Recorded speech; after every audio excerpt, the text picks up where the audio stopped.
శ్రీ గురుభ్యో నమః. హరి ఓం. వ్యాస విరచిత సంస్కృత మహాభారతంలో ఆది పర్వంలో మనం 111వ అధ్యాయం చెప్పుకుంటున్నాం. ఇప్పటి వరకు 192 భాగాలలో 110 అధ్యాయాలను మనం పూర్తి చేసుకున్నాం. ముందుగా నేటి పాఠంలో ఉన్నటువంటి వృత్తాంతాన్ని వివరిస్తున్నాం. విచిత్ర వీరుని యొక్క మరణము, తర్వాత శంతనుడి భార్య సత్యవతి భీష్ముణ్ణి వివాహం చేసుకోమనటము, రాజ్యాన్ని పరిపాలించమనటము, ఈ రెండు అంశాలని నేడు మనం ప్రస్తావించుకుందాం.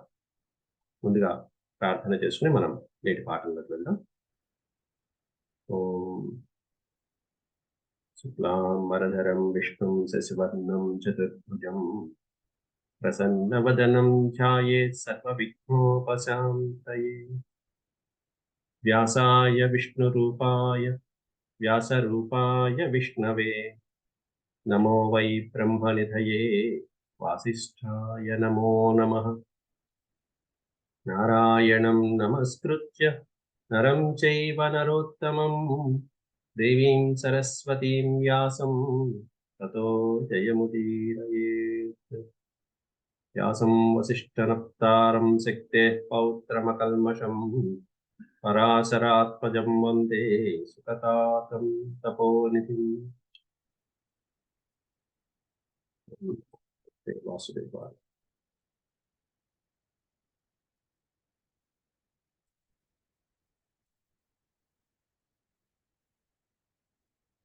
విచిత్రవీర్యస్య అంబికా అంబాలికాస్యాం వివాహ విచిత్రవీర్య మరణం అనేటువంటిది 111వ అధ్యాయం. చాలా చిన్న అధ్యాయం, 8 శ్లోకాలే ఉంటాయి. నిన్నటి రోజున మనం అంబ యొక్క వృత్తాంతాన్ని మనం పూర్తి చేసుకున్నాం. అంబ యొక్క వృత్తాంతం శిఖండిగా ఎలా మారింది అనేటువంటిది సంక్షిప్తంగా మనం తెలియజేసుకోవడం జరిగింది. ఆ వివరాలు మళ్ళీ మనకు ముందు వేరే అంశాలలో వస్తాయి, వేరే పర్వాలు. ఆ విషయాన్ని ప్రస్తావిస్తూ వైశంపాయనుల వారు జన్మేజయుడు చెప్తూ, వైశంపాయన ఉవాచ అంబాయాం నిర్గతాయాం తు భీష్మస్యాంతనమస్తదా న్యాయేన కారయామాస రాజ్ఞో వైవాహికీం క్రియాం.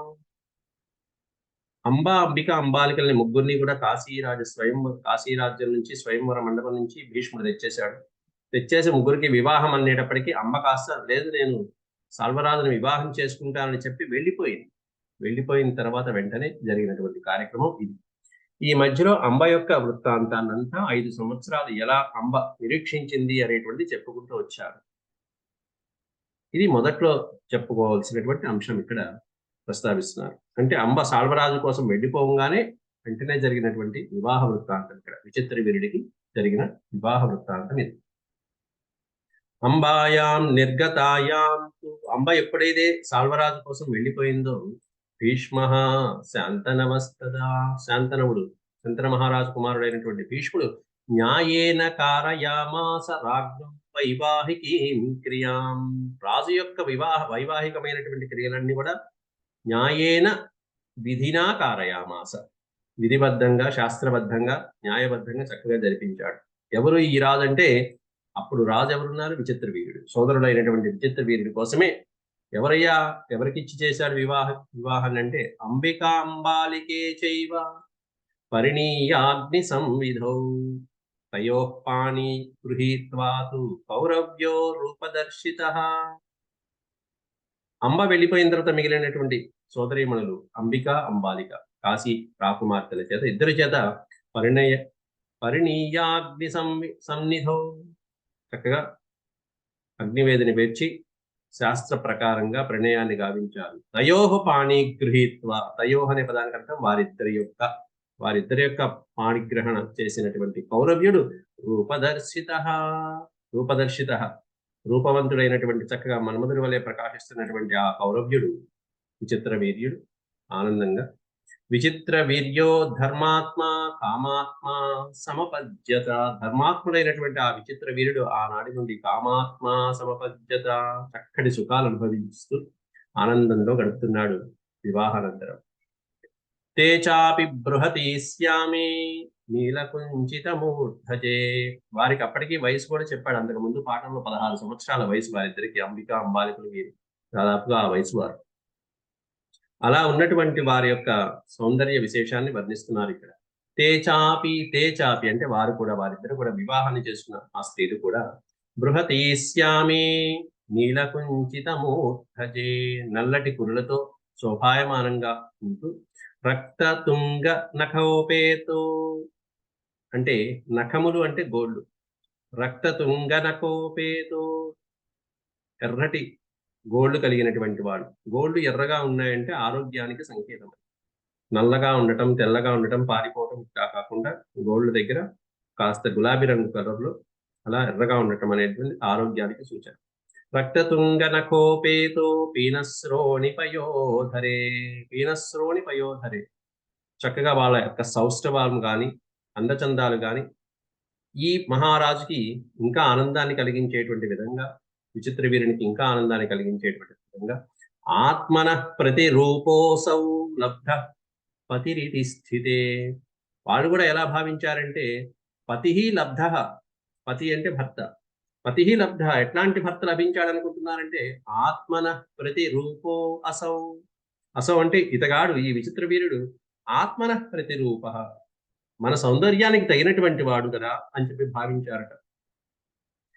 ఎంతో అందమైనటువంటి దేవతల్లో కూడా అశ్విని దేవతలు అత్యద్భుతమైనటువంటి అందగాడు. అట్లాంటి ఆ అందమైనటువంటి అశ్విని దేవతల రూపంలో ఉన్నటువంటి ఈ అత్యద్భుతమైనటువంటి వీరుడు ఆత్మన ప్రతిరూప, మనతో పాటు సమానమైనటువంటి సౌందర్యవంతుడు కదా. ఇది లబ్ధ పతిరితి స్థితే విచిత్ర వీర్యం కళ్యాణ్యౌ పూజయామాసతు శుభే. కాబట్టి అట్లాంటి ఆ భర్తని వీళ్ళిద్దరు కూడా అంబిక అంబాలికలు పూజయామాసతు శుభే, చక్కగా శుభకరంగా భర్తని పూజిస్తూ గౌరవిస్తూ సుఖాలలో ఆనందంగా తేలియాడుతున్నారు. అన్యోన్యం ప్రతిసక్తే చ ఏకభావే ఇవ స్థితే సచాస్విరూప సదృశో దేవతుల్య పరాక్రమ. ఇక్కడ ఇచ్చారు అశ్విరూప సదృశ అని ఇచ్చారు. ఎలాంటి వాడయ్యా ఆ విచిత్ర వీరుడు అంటే అశ్విని దేవతల యొక్క రూపం ఏ విధంగా ఉంటుందో అంత సుందరమైనటువంటి రూపంలో దేవతుల్య పరాక్రమ. పరాక్రమంలో ఎట్లాంటి వాడంటే దేవతుల్య పరాక్రమ, దేవతలతో సమానంగా ఉండేటువంటి పరాక్రమం కలిగినటువంటి వీరుడుగా భాసిల్లుతున్నాడు. అన్యోన్యం ప్రతిసక్తస్తే చ ఏకభావే ఇవ స్థితే. వాళ్ళిద్దరు కూడా ఒకే భావంతో, అంబిక అంబాలికలిద్దరు కూడా ఈ విచిత్ర వీరుని సేవించుకుంటూ అశ్విని దేవతల యొక్క సౌందర్యంతో చక్కగా, అలాగే దేవతుల్యమైనటువంటి పరాక్రమాలతో శోభిల్లుతున్నటువంటి ఆ భర్తని సేవించుకుంటూ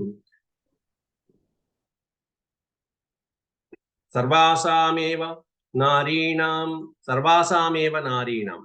అంటే సమస్తమైనటువంటి నారీమణులకి కూడా, నారీమణులు అంటే స్త్రీలందరి యొక్క చిత్త ప్రమథనోరహ, చిత్తము అంటే వాళ్ళ యొక్క మనస్సుని అపహరించేటువంటి విధంగా సుందరమైనటువంటి అందమైనటువంటి రూపం కలిగినటువంటి వాడు ఈ అశ్విని దేవతల యొక్క రూప సదృశుడైనటువంటి వాడు విచిత్ర వీరుడు కదా. అట్లాంటి ఆ భర్తని సేవించుకుంటున్నారు వీరు. సర్వాసామేవ నారీణాం చిత్త ప్రమథనోరహ తాభ్యాం సహ సమాసప్త. అలా వాళ్ళు వివాహమైన తర్వాత సప్త సమాహ సహ తాభ్యాం అంటే వాళ్ళిద్దరితో పాటుగా విచిత్ర వీరుడు ఎన్ని సంవత్సరాలు ఆనందంగా గడిపాడు అనేటువంటిది ఇస్తున్నారు. సప్త సమాహ అనే పదానికి అర్థం సంవత్సరములు. సప్త సమాహ 7 సంవత్సరాలు హాయిగా ఆనందంగా గడిపాట. ఇటు రాజ్యము ఇటు భోజ్యము అన్ని అనుభవిస్తూ తాభ్యాం సహ సమాసప్త విహరన్ పృథివీపతి విహరిస్తూ ఆనందిస్తూ క్రీడిస్తూ రమిస్తూ చక్కగా ఆనందంలో మునిగి తేలాడు. కానీ దురదృష్టవశాత్తు అనుకోకుండా విచిత్ర వీరుడికి మరణం ముంచుకొచ్చింది. విచిత్ర వీర్యస్తరుణో యక్ష్మణ సమగృహ్యత. విచిత్ర వీరుడి యొక్క ఆ యవ్వనంలోనే, తరుణ వయస్సులోనే, ఇంకా యవ్వనంలో ఉండగానే క్షయవ్యాధి రావడం జరిగింది. యక్ష్మణ సమగృహ్యత, అనుకోకుండా వచ్చినటువంటి ఆ క్షయవ్యాధితో సుహృదాం యతమానానాం ఆప్తై సహ చికిత్సకై. సుహృత్ అంటే స్నేహితులైనటువంటి వాళ్ళు, ఆత్మీయులైనటువంటి వాళ్ళు, ఆప్తులైనటువంటి వాళ్ళు మొదలైనటువంటి వాళ్ళు ఎంతో మంది వైద్యుల చేత చికిత్స చేయించినప్పటికీ కూడా సహ చికిత్సకై గొప్ప గొప్ప వైద్యుల చేత చికిత్స చేయించినప్పటికీ కూడా ఏమాత్రము నయం కాలేక చివరికి మృత్యు కబళించేసింది విచిత్ర వీర్యుని. శంతనుని యొక్క చిన్న కుమారుడు. పెద్ద కుమారుడు ఏమన్నా గంధర్వుడి చేతిలో చిత్రాంగదుడు గంధర్వుడి చేతిలో మరణించగా రెండో వాడు అయినటువంటి విచిత్ర వీరుడు కూడా ఇక్కడ మరణించాడు. జగామాస్తమివాదిత్య కౌరవ్యో యమ సాధనం. జగామ అస్తమివాదిత్య. ఆదిత్యుడు అస్తమించినట్టుగా సూర్య భగవానుడు అస్తమించినట్టుగా జగామ వెళ్ళిపోయాడు కౌరవ్యుడు. ఎక్కడికి? యమసాధనం. యముని యొక్క సదనానికి వెళ్ళిపోయాడు. అంటే యమలోకానికి వెళ్ళిపోయాడు ఈ కౌరవ్యుడు విచిత్ర వీర్యుడు. ఎంత చక్కగా వర్ణిస్తారు చూడండి. ఒక చిన్న వాక్యంలోనే సూర్యుడు అస్తమించినట్టుగా అని చెప్పి ఉపమాలంకారం వాడతారు. జగామాస్తమివాదిత్య కౌరవ్యో యమసాధనం. ధర్మాత్మా సతు గాంగేయ చింతాశోకపరాయణ ప్రేతకార్యాణి సర్వాణి తస్య సమ్యగకారయత్. చింతాశోకపరాయణ. విచిత్ర వీరుడి యొక్క మరణంతో చింతాశోకపరాయణుడైనటువంటి గాంగేయుడు భీష్ముడు, ధర్మాత్ముడైనటువంటి సహా గాంగేయ ఆ భీష్ముడే సోదరుడికి ప్రేత కార్యాన్ని సర్వాణి తస్య సమ్యగకారయత్. సమ్యక్ అనే పదానికి అర్థం చక్కగా, శ్రద్ధగా, బాగుగా అన్నట్టు. సమ్యక్ అకారయత్ ప్రేత కార్యాన్ని సర్వాణి. ప్రేత కార్యాన్ని చేయవలసినటువంటి ప్రేత కార్యములన్నింటినీ శాస్త్రబద్ధంగా అన్నిటినీ నిర్వర్తించాడు భీష్ముడి దగ్గర అన్నిటినీ చాలా బాధతో. చింతాశోకపరాయణ. రాజ్ఞో విచిత్ర వీర్యస్య సత్యవత్యా మతే స్థితః ఋత్విగ్భిః సహితో భీష్మః సర్వైశ్చ కురుపుంగవైః. సత్యవత్యా మతే స్థితః. సత్యవతీదేవి యొక్క మతానుసారంగా నడుచుకుంటూ చేయవలసినటువంటి కార్యక్రమాలన్నీ చేశాడు ఆ దేహానికి. విచిత్ర వీరుని యొక్క రాజైనటువంటి విచిత్ర వీరుని యొక్క దేహానికి. ఋత్విగ్భిః సహితః భీష్మః. వేద పండితులతో కూడినటువంటి భీష్ముడు చేయవలసినటువంటి కార్యక్రమాలన్నీ ఆ కురుపుంగవుడైనటువంటి మహారాజుకి అన్నీ నెరవేర్చాడు. సంస్కారాలన్నీ కూడా. సర్వైశ్చ కురుపుంగవై. ఇది మహాభారతే ఆది పర్వణి 11 అధ్యాయः సమాప్తः. 11 అంటే 11, శతతమ అంటే పైన 111 అధ్యాయాలు పూర్తి చేసుకుంటాం. ఇది 8 శ్లోకాలు ఇంతవరకు. ఇంతటితో శంతనుని యొక్క వంశంలో మరొక వంశంలో సత్యవతికి పుట్టినటువంటి 2 పిల్లలు మరణించడం జరిగింది. భీష్ముడు ఏమన్నా గంగాదేవికి పుట్టినటువంటి వాడు. సత్యవతికి పుట్టినటువంటి 2 పిల్లలు కూడా మరణించారు. ఎంత అమాయకత్వమో చూడండి. ఇప్పుడు దాశరాజు మొహం చూడాలి. సత్యవతి తండ్రి అయినటువంటి దాశరాజు మొహం ఒక్కసారి చూస్తే పరిస్థితి ఏమవుతుంది? ఎందుకంటే ఏం కోరుకున్నాడు? ఎంత పట్టుపట్టాడు? ఇతనికి పుట్టినటువంటి పిల్లలే రాజులవ్వాలి, వీళ్ళే రాజ్యం పరిపాలించాలి అని కోరుకున్నాడే. మరి ఏమయ్యారు వాళ్ళిద్దరు? ఇప్పుడు ఏమైపోయింది ఇప్పుడు ఈ వంశం? ఇంతతో మోగపోలా. కాబట్టి పంతాలు, పట్టింపులు మొదలైనటువంటి ప్రతిజ్ఞలు మొదలైనటువంటి ఎదుటి వాళ్ళని కష్టపెట్టడానికే తప్ప అందులో కుటుంబంలో వాళ్ళనే, పరులని కాదు. పంతాలు, పట్టింపులు మనం పోతూ ఉంటాం ఒక్కోసారి. ఇవన్నీ ఎవరికంటే కేవలం ఇంట్లో వాళ్ళు కష్టపెట్టడానికి, బయట వాళ్ళకి ఏమీ కాదు. బయట వాడు ఎవరు పట్టించుకోడు. ఇంట్లో వాళ్ళని ఇబ్బంది కలిగించడానికి తప్ప, కుటుంబంలో వంశంలో వాళ్ళని ఇబ్బంది పెట్టడానికే కాదు తప్ప ఇంకేం. ఇమ్మన్నప్పుడు ఇచ్చేయచ్చు, ఇష్టం ఉంటే ఇస్తావు, లేదంటే లేదు. మళ్ళీ ఇవన్నీ దేనికి? దానివల్ల ఇప్పుడు ఏమైంది? భీష్ముడు పెళ్లి చేసుకోరా, వివాహం చేసుకోరా, రాజ్య పరిపాలన చేయలేదు, వంశం ఆగిపోయింది ఇంతటితో. ఈ ప్రతిజ్ఞ లేకపోయింటే ఏమయ్యేది? భీష్ముడు వివాహం చేస్తూ రాజ్య పరిపాలన చేసుకునేవాడు.